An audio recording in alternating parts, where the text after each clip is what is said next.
today's world, we often hear about the age of disinformation. Does any of us really know if the news we see, the news we hear, is actually the truth or not? Well, we just simply believe the news online that aligned with our beliefs. This pretty much explains what disinformation is. We are living in an era where information is at our fingertips, but unfortunately, so is disinformation. It's like trying to find a needle in a haystack, and while the haystack keeps growing, there are more and more needles than ever before. Think about it. With social media, everyone's a publisher now. It's not just the journalists or the experts shaping the narrative. It's your neighbor down the street or that random person you follow online. And while that can be empowering, it also means that there's a lot of noise to sift through. But you know what?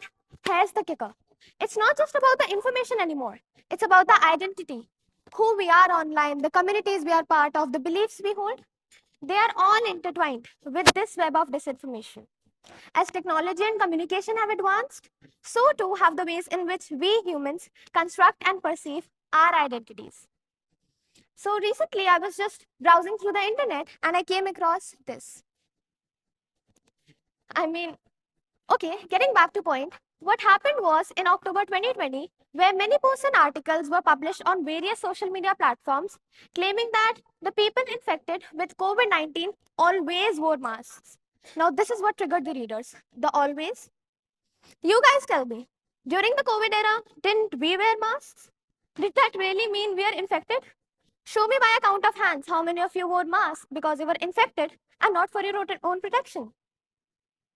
No one I see. I mean, of course. This is what disinformation is. Now, this was just one medium of how disinformation can spread. Another medium is through clickbaits.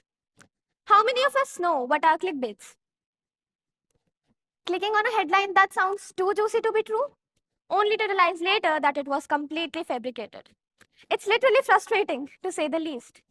Well, this is what a clickbait typically refers to. Okay, let me make it more clear for you with this picture right here. Now, if I were to read these statements, they would sound like, "You won't believe what this teacher said to her classroom," or "A waitress got ready for work this morning. What happened next would shock you."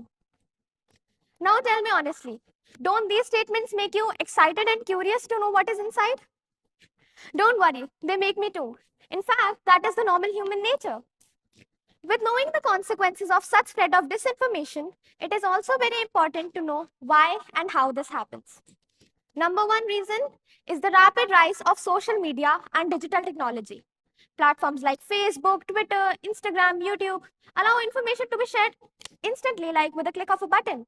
And while this can be an empowering tool for spreading accurate information, it also means that disinformation can very easily go viral. Another factor is the sheer volume of content available online. There are so many apps, websites, blogs, news, articles, videos that if I start watching them one by one today, it would literally turn out to be a never ever ending process. Oh, this reminds me of a day before when I sat to do my homework at 4 p.m. and I suddenly saw this message pop up. It was my friend. She shared a reel with me. So I thought, why not watch a 30 seconds reel before starting with my homework? Now, you won't believe, I sat to do my homework at 4 and I actually started doing my homework at 6. This is what addiction is. Now, if you watch a 5-minute video about the same topic, you would eventually be bored, right? But reels allow you to watch more and grasp more and more information in very short span of time. That is the reason they are more interesting and we eventually tend to scroll. Additionally, some individuals or groups intentionally spread disinformation to achieve specific so called goals, such as influencing public opinion, undermining trust in institutions, or even for financial gain. These actors may create false news stories to deceive the audiences. Chalo, bahut ho gaya. Let us take a break now. Oh, do you guys know what happened in our school last week? There was this workshop held like somewhere in the end of April, and you won't believe what it was about.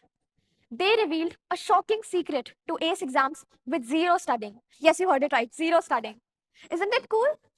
So that means one night before exams, you won't be all tensed and grasping all the information.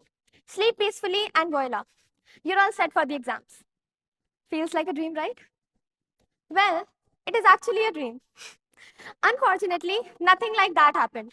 I just wanted to enjoy the one quick look on your face where all of you believed me. Well, now got a taste of disinformation? As I end here, let me get back to my question from the beginning. Now, what do you guys think? Does any of us really know if the news we see, the news we hear, is actually the truth or not? Thank you.